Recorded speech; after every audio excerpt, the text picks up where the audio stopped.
Estamos de volta e para você que acompanha o Viver Ciência a partir de agora, estamos falando sobre alguns tipos de micro-organismos resistentes aos agrodefensivos e que podem ser úteis na descontaminação do solo. Chegou a hora do público e especialistas fazerem perguntas para a professora Kátia Flávia e o professor Flávio Marques. Eu queria saber se existe ainda alguma maneira de recuperar esse solo nosso aí que está comprometido.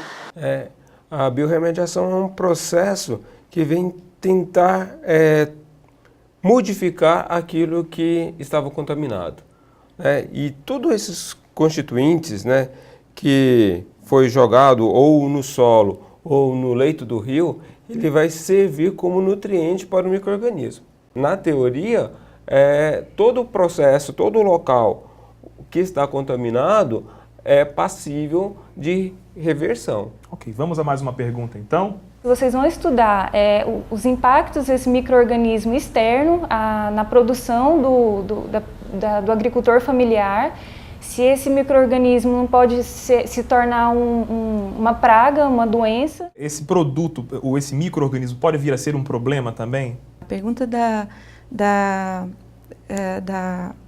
nossa participante, ela é realmente muito importante. É por isso que a pesquisa, então, depois que a gente detectou no solo organismos resistentes aos agrodefensivos, identificamos esses micro-organismos e daí já sabemos que eles são micro-organismos capazes de degradar esses agrodefensivos.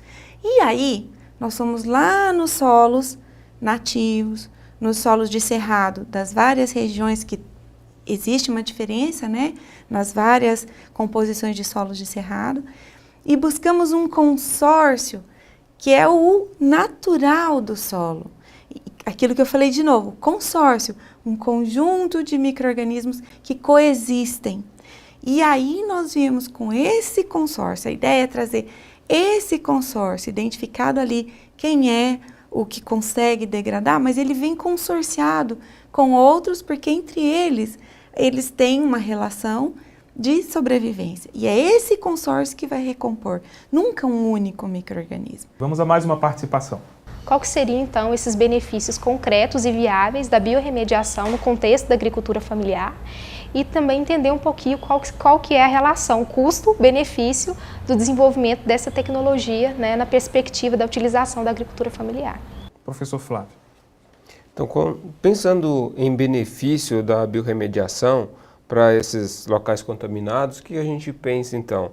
Aumento da fertilidade, nesse balanço, aumentar a lucratividade, falando aí em balança comercial. Por si, esse produto ele tem que ser autossustentável, senão não vai justificar a aplicação dele no próprio solo. É uma forma da inserção do próprio produto no mercado. Senão o produto vai ficar muito caro e não vai justificar a aplicação dele.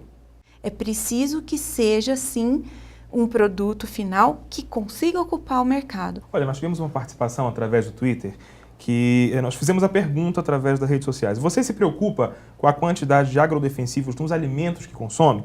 E aí um dos nossos participantes, que é o Alisson Garcia, respondeu no Twitter que até se preocupa.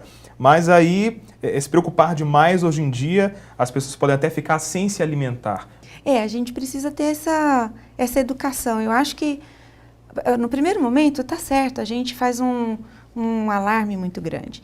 No segundo momento, tem que vir o esclarecimento, a educação, você tem que explicar para as pessoas onde os agrodefensivos podem ser prejudiciais à saúde, em que alimentos, como prevenir, como utilizar das técnicas caseiras, das técnicas para melhorar a qualidade da alimentação que você recebe. Então, nós precisamos pensar lá na frente, nós precisamos preservar a produtividade, a fertilidade dos solos e precisamos cada vez mais desenvolver produtos cuja toxicidade seja direcionada, dirigida, para atingir apenas o que é para ser atingido, apenas a praga-alvo. E não essa coisa de atingir, inclusive, o ser humano, que é o consumidor final. Vamos então à última participação, né, nesse nosso quadro, através de perguntas. Minha dúvida é da seguinte forma: se esse micro-organismo ele absorve completamente os agrotóxicos e se ele transforma ele em outra coisa, e em que ele transforma isso? Professora Kátia.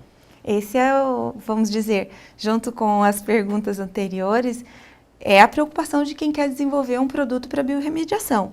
Ora, se ele usa esse agrodefensivo e ele, de certa forma, vai fazer a transformação desse produto, o produto que ele, por fim, gera não pode ser mais tóxico que o original. Tem que ser um produto inócuo, tem que ser um produto que não vai agredir o ambiente ou aqueles que utilizarem aquele solo. É por isso que é todo um trabalho de pesquisa, em que você vai monitorar o produto que é, vamos dizer, biotransformado pelo micro-organismo e o que é que resulta disso.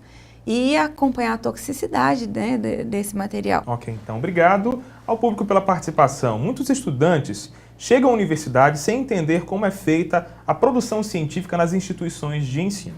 No curso de Biologia da UFG, são várias as opções para quem quer fazer pesquisa a partir da graduação. Veja no quadro Caminhos da Ciência.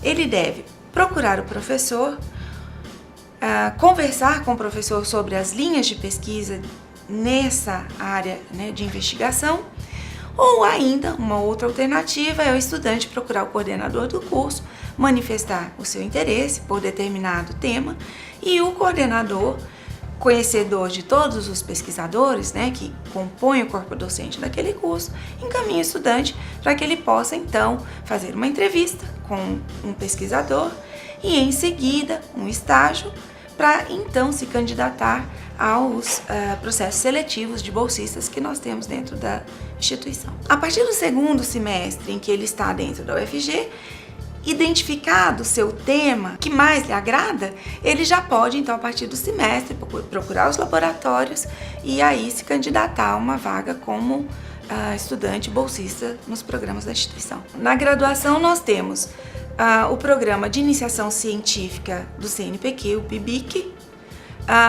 Nós temos o iniciação científica voluntária e nós temos a iniciação científica tecnológica, que é voltada para projetos de desenvolvimento de produtos e tecnologias, e que a biologia também tem vários docentes e estudantes com bolsas de iniciação tecnológica. No mestrado e doutorado em biologia, ele pode optar por uma de três linhas de pesquisa, que seria a linha de proteômica e genômica, a linha de genética humana, toxicológica e médica, e ele pode ainda optar por uma linha que é mais ampla, que é a de detecção, produção, caracterização de moléculas e materiais bioativos, dando assim a oportunidade do estudante egresso da Universidade Federal, do Instituto de Biologia, para continuar sua formação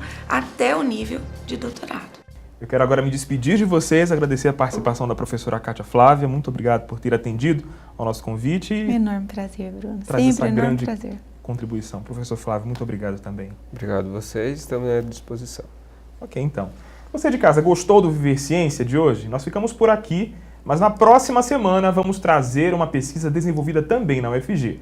Você vai entender como o saber científico está próximo da nossa realidade e pode ser acessível a todos. Continue acompanhando a programação da TV UFG e até a próxima.